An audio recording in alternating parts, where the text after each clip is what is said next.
A century from now, human numbers may well have doubled, and more people means more competition for the habitat of wildlife. According to the 1996 IUCN list of threatened animals, there are over 5,200 vertebrate and invertebrate species that could be pushed into oblivion in the wild.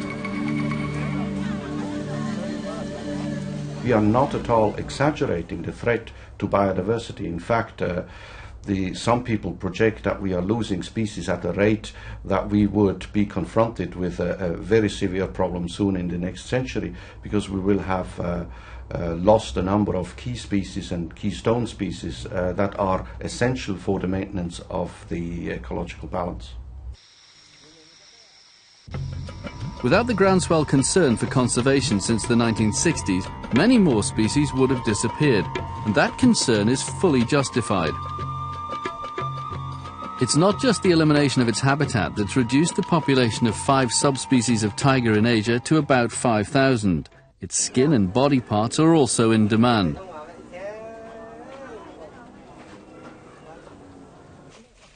This tiger was shot in Burma by poachers.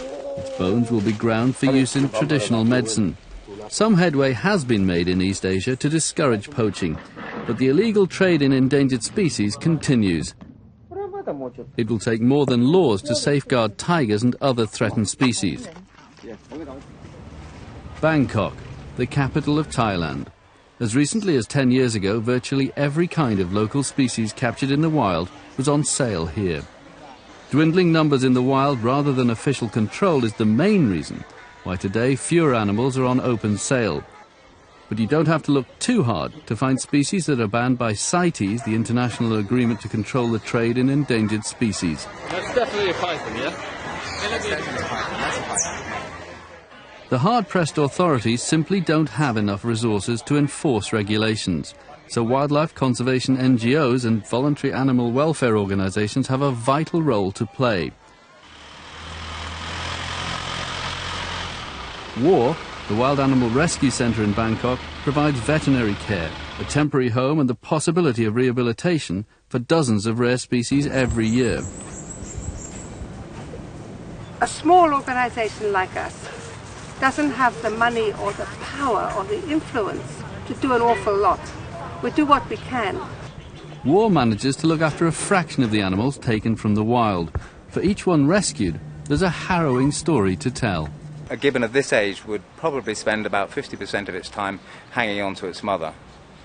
We've given her this little cuddly toy to hang on to instead. The chances are you're going to have to shoot 5 or 6 mothers in order to get a baby that survives the fall. Then, as often as not, you have to break the arms of the baby gibbon in order to get it off its mother. And so any gibbon that's on sale for the pet trade represents probably about 10 dead gibbons in the wild, 10 dead mothers and babies. Kola is another of WAR's lucky few. She's a 9-month-old Asiatic black bear, rescued by a tourist before she could be sold. Her gallbladder was destined to be used as a popular Chinese remedy, and her paws would have been made into soup. According to Stuart Beale, her paws alone could fetch up to $700 US each. Kola should be safe here, but her future is far from certain. What you'd normally do with a bear like Kola that's about getting on towards about half grown, she would probably go to a specialist bear sanctuary in a place called Bang Yamung. The problem we've got with Kola is that Bang Yamung is run by the Royal Forest Department. Their budget has been cut and they hardly have enough money to feed the animals they've got. Consequently, they don't want any more animals, so we're not really quite sure what we can do with that. Rescuing the creatures here is only part of the story. The longer the rescued animals spend in contact with humans, the more their behaviour is changed. Of the 50 or so animals cared for by WAR every year, only 5 individuals will be released back to the wild, where their chances of survival are slim.